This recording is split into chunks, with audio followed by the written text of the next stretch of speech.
wat-thayyibatu lit-thayyibina wat-thayyibuna lit-thayyibat wal khabisatu lil khabisina wal khabisuna lil khabisat. Itu kata kiai itu. Ya, benar itu. Kalau laki-lakinya ganteng, perempuannya cakep. Kalau laki-lakinya jelek, perempuannya cakep, merem masih itu perempuan. Emang udah gak ada lagi yang cakep? Ya. Punya suami hitam nggak apa-apa kata Ustaz Ila, asal satu ditepak jangan ngebul. Itu bukan orang, udah separuh oncom. Gini, jadi kita ngobrol aja lah, ngobrol, jangan serius-serius ini mah ya. Saya sambil duduk juga nggak apa-apa karena emang saya bukan ustadz beneran. Udah alhamdulillah, karena kebetulan bapak mualim, engkong kiai, cucu kebagian, itu aja. Itu doang berkahnya tuh. Beruntung kita punya orang tua bener, anak bener. Kalau kita bapak pejabat, anak nggak jadi pejabat, malu. Tapi bapak bukan pejabat, kita jadi pejabat, cakep berarti. Tapi kalau bapak benar, emak benar, kita nggak benar, berarti jelek kita. Ukurannya kita kesinggung, bapak benar, emak benar, anak juga mesti benar, kira-kira begitu. Sedikit nih tentang kawin. Apa yang disebut dengan nikah? Besok kan akad nikahnya ya? Ya, dikit dah. Nikah itu adalah enak.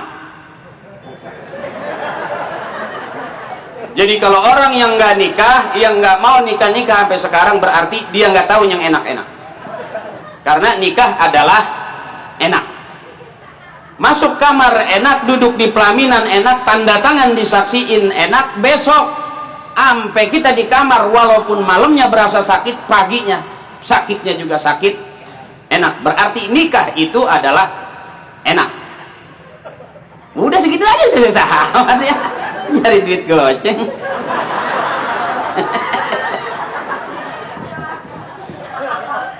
Ini siapa yang bilang ad-dinun nasihat? Agama itu nasihat, bukan bisa-bisa akri. Urusan agama mesti ngaji. Sekalipun dia preman, sekalipun dia dulu bajingan, kalau dulunya pernah ngaji, tuanya masih paham. Coba deh. Masih kecil rajin ke musola, rajin ke masjid, udah tua ke masjid, sekalipun waktu mudanya dia lupa sama masjid, pulang ke masjid nggak malu. Kenapa? Masih kecilnya udah biasa main di masjid.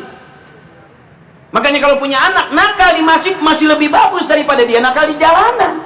Kalau nakal di jalanan resikonya gede, ada motor keserempet motor, ada mobil ketabrak mobil. Tapi kalau nakal di masjid nggak bakal ketabrak motor, paling ketiban beduk. Lah mana ada motor masuk ke masjid? Kira-kira begitu tuh. Makanya apa yang orang tua kata benar, ikutin cara nikah, ikutin cara rumah tangga, jangan cara artis, ikutin cara orang tua. Empuk orang tua mah nggak bakal ketemu sakinah mawaddah warahmah kalau nggak satu tauhid. Nggak sebut kita orang-orang yang agama Islam sakinah mawaddah warahmah, nggak ada. Yang disebut sakinah mawaddah warahmah yang akidahnya, yang tauhidnya la ilaha illallah Muhammadur Rasul. Itu baru mawadah, sakinah, warohmah. Sakinah kalau kata orang Sunda, sakinah sakali teken ngeunah. Gimana aja udah ngomong masa kena-kenanya. Ya. Terus nih, kalau kuda kita ikutin cara orang tua kita, beda sama cara kita. Coba apa? Sekarang kita cari mantu, lihat-lihat dulu udah kerja belum, gajinya berapa ya. Dulu orang tua kita cari yang ngerti agama, cari yang bisa ngaji, cari yang mau ngikut tahlil. Punya mantu rajin ngikut tahlil, mertua nggak bakal susah. Coba apa? Iya, nggak bisa beliin daging, nungguin aja tadi ada yang mati. Ngikut nih tahlilan, lah. Makanya jangan pakai anti tahlil, orang sekarang nggak pantas turunan kita. Makanya disebut itu seakidah, itu benar. Nggak bakal ketemu sakinah mawaddah warahmah, nggak bakal ketemu. Anak yang soleh soleha nggak ketemu. Makanya kenapa kata orang tua, kalau punya orang tua benar, anak bakal nyusul benar. Termasuk kita hidup sampai sekarang karena siapa? Bisa jadi karena orang tua kita, bukan karena kita. Sebelum kita lahir, orang tua kita sudah ada. Sebelum kita kenal Allah, orang tua kita sudah rajin zikir kepada Allah. Cakep tuh. Kira-kira begitu dah, dipas-pasin aja dah. Ini memang nggak pakai DP. Ya kira-kira ini dipas-pasin aja. Ikutin cara orang tua kita, jangan ikutin cara artis. Nggak bisa model kita. Lihat Raffi Ahmad, dia nikah, wow luar biasa, mewah, miliaran habisnya. Coba ukuran kita, nikah ngikutin dia, habis banda. Makanya ada 3 hukum di negara kita. Ada hukum agama tuh, ke KUA nikahnya. KUA hukum agama, hukum adat nih resepsi pernikahan. Udah nggak bisa hukum negara, nggak bisa hukum adat. Resepsi emang nggak punya modal, nikah di bawah pohon pisang masih sah. Cuma apa? Orang tua kita dulu ada yang rame-rame, di bawah pohon pisang nikah, tetap netes. Sebab apa itu yang disebut nikah? Ada beberapa. Boleh nikah. Yang pertama, sah itu nikah kalau sama-sama orang. Lah kalau yang satu orang, yang satu kunyuk, nggak sah nikahnya. Lama yang satu udah memakai dandan kepakaian gaun pengantin, nungguin bininya turun dari pohon, nggak sah. Artinya apa? Sama-sama orang, istri menganggap suaminya orang, suami menganggap istrinya orang. Sebab coba lihat, kalau udah marah, hilang itu bahasa manusia. Nggak sedikit suami kesel, ngomong sama bininya, mengkunyuk lu. Ada di tempat saya gitu, mengkunyuk emang susah dibilangin lu, merah. Kalau udah kesel, keluar bahasa itu. Dasar bodohnya laki-laki, sore dia katain kunyuk, itu malam dia pengen kunyuknya pakai juga. Apa kata bini? Tadi gue dikunyuk-kunyukin, sekarang aja gue dipanggil yayang-yayang. Yang gimana lagi, emang cuma ada sekunyuk-kunyuknya. Yang pertama akidahnya. Makanya orang tua kita kalau seakidah aman udah, karena ukuran kita biar nggak rajin ibadah, nggak kafir aja udah cakep tuh kata kiai itu. Sebab kita sekalipun kita rajin ibadah belum masuk kategori ahli ibadah. Sembahyang kita pikirannya kemana? Lebih banyak urusan rumah tangga, urusan dunia daripada urusan kita. Ini kira-kira begitu deh. Dipas-pasin aja bang ya, namanya emang ini mah ngomong itu bagaimana sih ya, akal-akalan nyari makan gitu. Kelihatan aja ceramah kayak ustadz, padahal malah lagi nyari DP ninja. Lihat orang tua kita, kenapa saya bilang yuk kita tiru rumah tangganya, rumah tangga orang-orang tua kita, sabarnya luar biasa. Emak sampai sekarang dia jadi nenek-nenek nggak maksa jadi orang kaya, nggak punya kreditan, nggak punya utang. Coba cek kita di rumah kita, hampir nyaris semuanya. Serumah di dalam rumah itu belum tentu ada yang lunas. Coba pulang ntar lihat motor, udah lunas apa belum? Masuk ke dalam ada TV, ada kulkas, udah lunas apa belum? Terus ke dapur ada kompor, ada rice cooker, udah lunas apa belum? Nggak usah dijawab. Pagi kita dorong jendela, bunyinya tuh jendela udah paham, kredit. Emang engselnya kering? Nah, makanya orang tua kita nggak punya duit tetap curhatnya sama Allah. Makanya kata kiai, tempat curhat yang sebenarnya adalah Allah. Lihat orang tua kita rata-rata senang curhat. Pinter para orang-orang soleh ngerayu Allah. Bangun malam ngerayu Allah, tahajudnya, zikirnya pagi, habis subuhnya, duhanya ngerayu Allah, cakep itu. Makanya orang tua kita nggak maksa pengen kaya. Nggak punya duit pegang dada, la ilaha illallah. Mau masak nggak punya beras, la ilaha illallah. Mau nyuci nggak punya sabun, la ilaha illallah. Mau kondangan nggak punya duit, la ilaha illallah. Sampai suami nggak pulang-pulang, la ilaha illallah. Bapak lupa ya, udah ketahuan banyak urusan nggak pulang-pulang. Tauhidnya orang tua kita luar biasa. Beda. Kita nggak punya duit, bini udah ngomel mulu ya. Coba orang tua kita enggak, diem aja. Ya Allah tuh. Makanya kalau belajar rumah tangga, belajar sama orang-orang tua kita. Cakep. Nggak ada tandingan udah. Pusing, nggak punya duit, la ilaha illallah, hari-harinya karena dia percaya bahwa la ilaha illallah, kata Kiai, Allahu ghaniyyun 'amman siwa. Allah maha kaya, semua makhluk butuh Allah.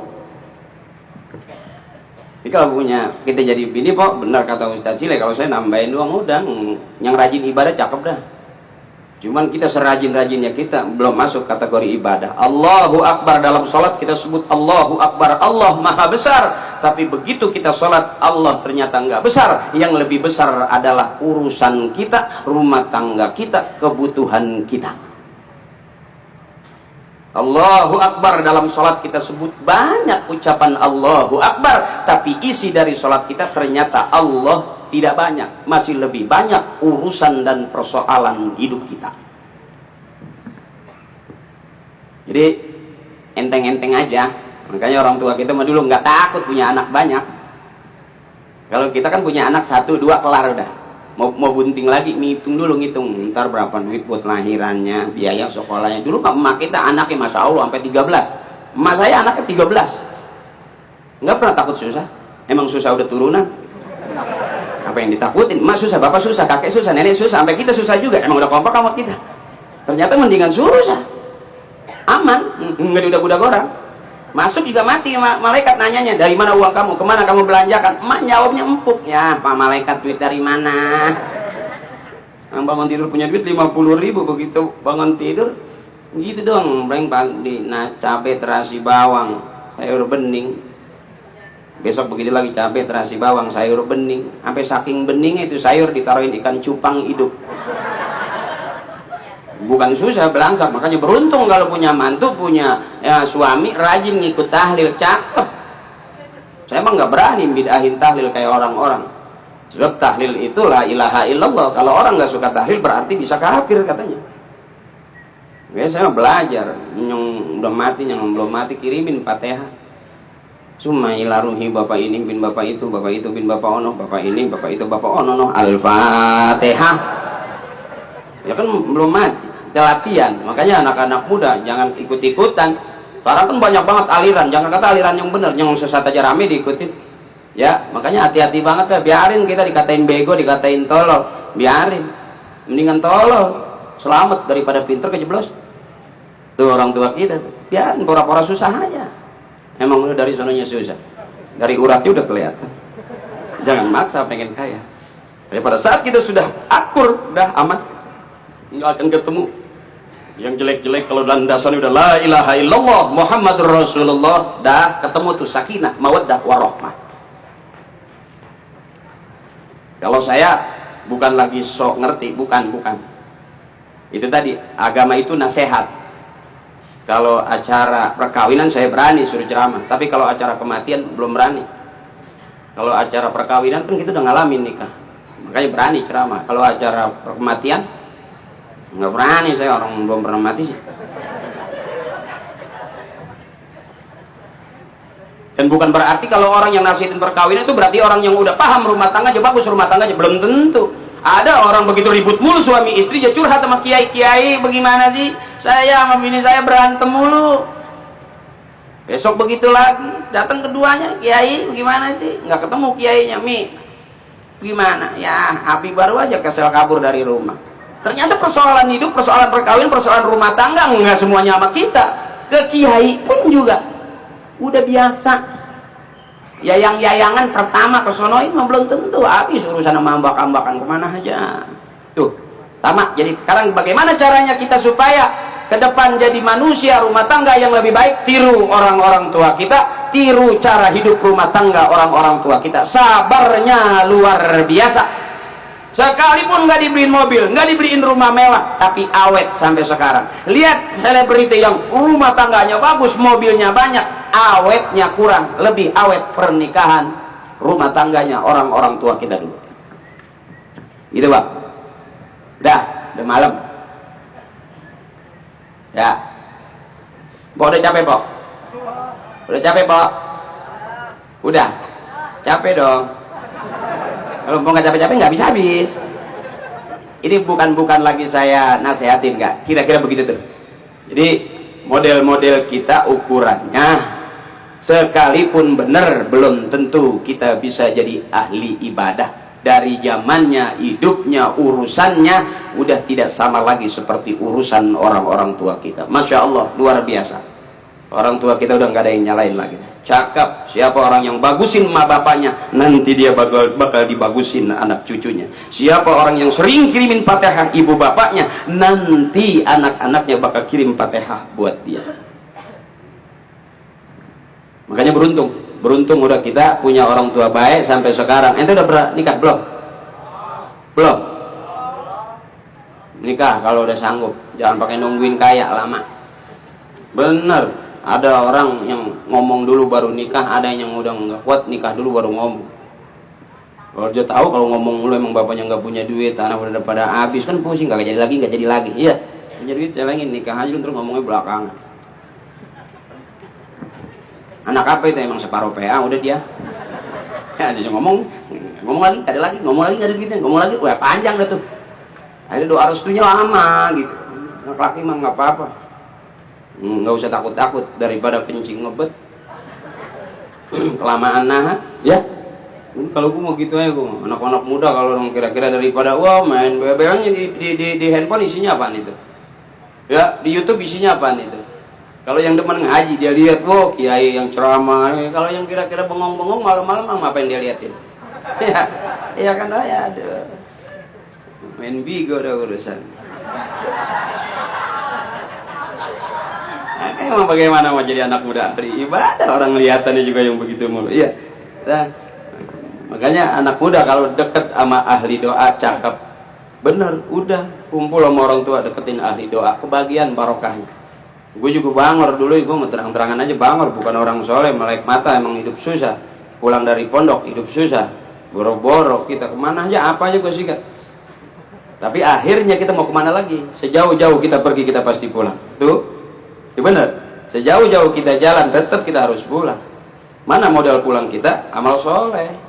Nggak ada lain, udah jangan galak-galak sama emak, ntar kita bisa digalakin sama anak kita, begitu doang balikan yang nggak jauh-jauh. Udah gue kalau ngomong bener kayak kiai gitu, suka nasihatin orang, gue gede banget sama gue juga. Ya bang, kita nggak tahu siapa yang terbaik di antara kita. Bisa jadi di balik kejelekan ada kebaikan, yang kita anggap sudah ada kebaikan, tapi di balik itu masih tersimpan kejelekan. Wallahu ya'lamu wa antum la ta'lamun. Allah yang maha tahu, kita nggak pernah tahu. Makanya adik-adik saya siapapun, kalau saya ceramah saya nggak pernah, oh lu begini lu, nggak, ngalir aja. Saya ceramah di penjara Cipinang. Pada saat saya ceramah saya tinggal dikit doang, saya bilang apa, saya kata Allah adil, yang di dalam pasti keluar, yang di luar bisa aja ke dalam. Allah adil, yang di luar ke dalam, yang di dalam keluar. Adil Allah. Jadi bagaimana pada saat kita di dalam, awas hati-hati kita mikirin di luar bagaimana. Yang di luar juga banyak sekarang, udah pejabat level, udah menteri sekalipun bisa ke dalam. Sampai lagi kita nggak tahu. Seperti hidup nunggu giliran. Motor dipinjem, dipakai belanja ganja, ditaruhin cuman satu pocongan untuk batang nih. Tangkap polisi, kira-kira yang punya motor kena nggak? Makanya daripada ente punya teman minjem motor, mendingan kasih duit 5.000 suruh naik gojek aja. Banyak orang yang kena sasaran. Ceramah di mana-mana, yang ceramah galak, tiba-tiba kita kena tuh. Ngikut lagi kita. Seperti hidup tuh tinggal nunggu giliran. Makanya kalau kata orang tua, daripada ngayap mendingan ke masjid. Selawat. Daripada ngomong gak karuan, ambil wudhu baca Quran, itu lebih manfaat. Ntar Allah angkat derajat kita. Makanya kenapa setelah sembahyang itu la ilaha illallah wahdahu la syarikalah lahul mulku wa lahul hamdu yuhyi wa yumitu wa huwa ala kulli syai'in qadir. Allah bakal ngangkat derajat kita nggak tahu. Ikutin apa yang dibaca, padahal kita nggak paham. Berasanya ntar pada saat loh kok gue bisa begini, loh kok gue bisa begitu.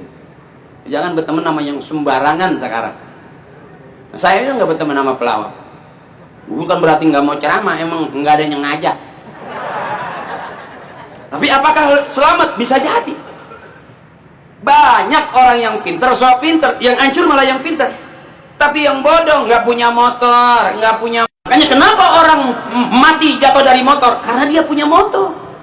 Kenapa orang tabrakan dari mobil? Karena dia punya mobil. Bisa mati di mobil. Lihat orang tua kita, yang nenek-nenek kita zaman dulu, nggak ada yang mati di dalam mobil. Dia matinya di atas tempat tidur. Kemana? Karena emang nggak kemana-mana. Emang nggak punya mobil, nggak punya motor. Berarti yang bodoh yang selamat. Banyak yang kaya, yang pintar akhirnya mati muda. Bener? Udah, makanya waktunya ngaji aja. Ntar Allah bakal ngangkat derajat kita. Bisa jadi hari ini ada cewek yang ngerendahin kita, besok Allah bakal angkat derajat kita setinggi-tingginya. Hari ini kita ditinggalin sama cewek, besok ada perempuan yang ngejar-ngejar kita. Emang sendalnya kita colong. Jadi jangan nyusahin diri, jangan ya gue mah emang rumah saya hidup gue begini, nggak usah ngaku susah. Emang udah turunan. Dari silsilah bapaknya gue udah kelihatan. Dulu masih punya banda, punya tanah, ditinggalin ini, ditinggalin itu, sekarang udah habis, mau apa coba? Makanya anak yang bagus pengen punya motor, nggak usah ngomong sama orang tua, cari duit beli sendiri. Itu baru anak hebat. Jangan mau punya motor jual tanah, mau punya mobil jual tanah, mau punya jual kontrakan, habis itu tanah tinggal meteran doang. Bener kontrakannya banyak. Wow, mau punya motor jual sepintu, punya mobil jual 2 pintu. Mau kawin jual 3 pintu. Akhirnya tuh kontrakan tinggal jendela doang. Ya pintunya habis dijuali. Siapa orang mau kontrak rumah enggak ada pintunya. Bener. Tuh. Makanya akal pakai banyakin, biar ilmu sedikit akal banyakin. Gue ilmu gue dikit, undang ceramah gue datang aja. Ya kan, apa aja gue akalin. Lah persaingan ketat katanya. Orang ganteng banyak, orang pinter banyak, orang kaya banyak. Tapi orang ganteng biasanya pakai kegantengannya. Orang kaya biasanya pakai duitnya. Entahnya nggak punya kaya, nggak punya ganteng, akalnya pakai. Tuh, kalau ngelancong begitu. Yang ganteng bawa mobil, ya, yang ganteng bawa ninja. Lu nggak usah bawa apa-apa. Tapi yang begitu pada pulang, lu temuin emaknya, lu gegemin 50.000. Itu yang berasa. Yang bawa ninja nggak bagi duit, yang bawa mobil nggak bagi duit karena merasa mobil ketiga. Entah lu emang bawa sendal doang, mana putus sebelah. Tapi 50.000-nya itu sama cium tangan bolak-balik itu modal tuh. Akhirnya apa? Biarin neng, dia nggak punya motor, nggak punya mobil, tapi emak cocoknya sama dia. Ngaji dia bisa tuh, ngaji dia pinter, sembahyang rajin. Entah kalau gua nggak ada umur siapa yang ngajiin? Tuh, emang lu sering ikut tahlil, cakep, ya kan? Pulang bawa berkat, ada buah, kasih mertua, girang nggak? Coba yang pulang dari kantor mah enggak ngasih berkat, emang pulang udah capek, garasi masuk mobil udah pulang tidur. Coba yang bisa tahlil doang mah berkat itu sampai jeruk jo gosok-gosok sampai kelimis banget buat mertuanya. Gitu. Makanya jadi orang susah jangan rendah diri. Bisa jadi yang susah bakal Allah angkat derajatnya. Bisa jadi yang udah kaya Allah bakal jatuhkan tuh kekayaannya, hancur. Nggak lama kok. Yang dulunya teman kita, tetangga kita, buat tanahnya banyak, rumahnya banyak, sekarang habis, ya. Makanya mendingan susah dulu baru senang, daripada senang dulu baru susah. Nah kalau sekarang kita sekarang susah, besok susah, nggak usah marah, emang udah turunan susah, ya. Makanya sekarang ukuran yuk ditanya kerja di mana, kalau ngapel kan gitu.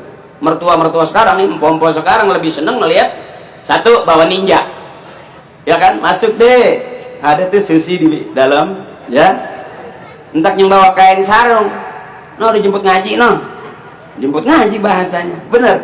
Coba lihat ntar mak, yang pakai kain sarung, yang bakal nungguin kita nggak ada umur, kita lagi sakit, Al-Fatihah, neng, gua belum mati, nggak apa-apa mak, Fatihah, doain, tuh, cakep nggak? Cakep mah, jangan pakai ditanya kerja di mana, gajinya berapa, udah lu punya rumah belum, anak keberapa. Entak yang bawa motor aja masuk deh, motornya ganti lagi besok, wah Jakarta orang kaya nih, nggak taunya Gojek, makan dah tuh, ya. Biarin, nggak usah dandanin muka biar ganteng, nggak usah. Ini aja rapihin. Lihat orang-orang soleh rumah tangganya pinter ngerayu Allah, pagi sore siang malam. Punya mertua rajin ngerayu Allah, punya emak rajin ngerayu Allah. Aman udah kita, kebagian doa orang-orang soleh. Coba udah bapak jarang di rumah, emak juga nggak jelas. Kita mau kemana coba? Ke rumah teman juga nggak ngaku. Asal mampir ke rumah orang, nasi habis, rokok habis, gara-gara kita. Nggak ada teman kan akhirnya. Ikutin kiai mendingan. Duduk dekat kiai, itu makanan paling cakep. Paling pinggir, udah pisang petot, jeruk udah embak. Nggak ada bakal ketemu yang cakep-cakep. Makanya kembali lagi, mudah-mudahan kita termasuk orang-orang yang satu akidah kita tetap kita pertahankan. Itu aja dulu, karena rumah tangga yang sakinah, mawaddah warahmah, yang berlandaskan pada kalimat tauhidnya la ilaha illallah Muhammadur Rasulullah. Banyak orang yang maksa pengen kaya, dia tinggalkan tauhidnya, kekayaan enggak lama kok. Kalau empok pengen kaya, cari mantu, biarin kaya, yang penting hebat, enggak usah saat seiman juga, benar. Begitu empok kawinin rumah tangga anak empok, bener kaya, tapi dunia doang, akhirat nggak dapet apa-apa. Kalau hari ini kita maksa pengen punya mantu yang kaya, tapi dapat juga yang susah, alhamdulillah, karena kita juga memang bukan orang kaya. Jadi kumpul, nggak mantu, nggak anak, nggak cucu, semuanya kumpul. Rebelnya di rumah, orang susah. Tapi sesusah-susahnya kita masih tetap cakep hidup di zaman sekarang. Dah, jangan panjang-panjang dah. Udah capek, Ustadz Tile udah, saya udah, malam juga udah. Masya Allah, udah jam 12:30. Enggak, kan jam saya rusak. Nah, yang penting barang-barang kita supaya kita kebagian barokah dan rumah tangga daripada orang-orang tua kita. Mohon ikhlas kiai, mohon ikhlas guru, mari sama-sama bareng-bareng kita. Mudah-mudahan akidah kita yang menyelamatkan kita. Kenapa? Dunia dan seisinya ada dalam kalimat tauhid kita, la ilaha illallah Muhammadur Rasulullah. Kita dan dalam kehidupan semua urusan kita ada dalam tauhid kita, la ilaha illallah Muhammadur Rasulullah. Bareng-bareng, la ilaha illallah, la illallah, la ilaha illallah Muhammad. Lagi la ilaha illallah, la ilaha illallah liridaillahi ta'ala wa bisyafaati rasulillah wa barakati du'a abina wa ummina wa ustazina ila man ajazani wa syekhi masyayikhihi al-Fatihah. A'udzu billahi minasy syaithanir rajim. Bismillahirrahmanirrahim. Alhamdulillahi rabbil alamin arrahmanir rahim maliki yaumiddin. Iyyaka na'budu wa iyyaka nasta'in. Ihdinas siratal mustaqim. Siratal ladzina an'amta 'alaihim ghairil maghdubi 'alaihim waladdallin. Rabbi ighfir lana wa liwalidina wa lijami'il muslimina wal muslimati amin. Nah, itu saja dari saya, kurang lebihnya doanya ada. Ustadz kita, guru kita tabarukan ya, orang-orang tua kita sama guru-guru kita. Mudah-mudahan kemana lagi kita bergandeng kalau bukan dengan orang-orang tua kita. Mohon maaf saya ceramah belum bisa ngeluarin ayat. Kenapa? Karena emang belum hafal. Jadi kurang lebihnya mohon ikhlas. Mudah-mudahan keikhlasan itu jadi tambah amal ibadah buat kita semuanya. Amin. Emak sehat, abang sehat ya, emak sehat, bapak sehat, anak-anak sehat, sehat yang manfaat buat ibadah. Amin. Doain saya juga. Kita bukan apa-apa, kita nggak tahu rahasia Allah. Yang terbaik di hadapan manusia belum tentu dia menjadi yang terbaik di hadapan Allah. Mudah-mudahan audisi ini mengingatkan kita, hidup bakal pulang dan modal pulang kita falyamal amalan shalihah, beramal soleh, berbuat baik. Mudah-mudahan anak-anak kita baik, ibu bapak kita baik, semuanya baik, yang kita makan baik, dunia kita ketemu kebaikan, akhirat kita ketemu kebaikan, karena surga hanya ditepuh dengan jalan kebaikan.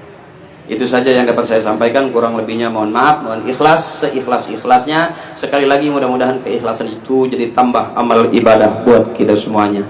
Badiru bil a'malis shalihah wa rafa minkum. Assalamualaikum warahmatullahi wabarakatuh.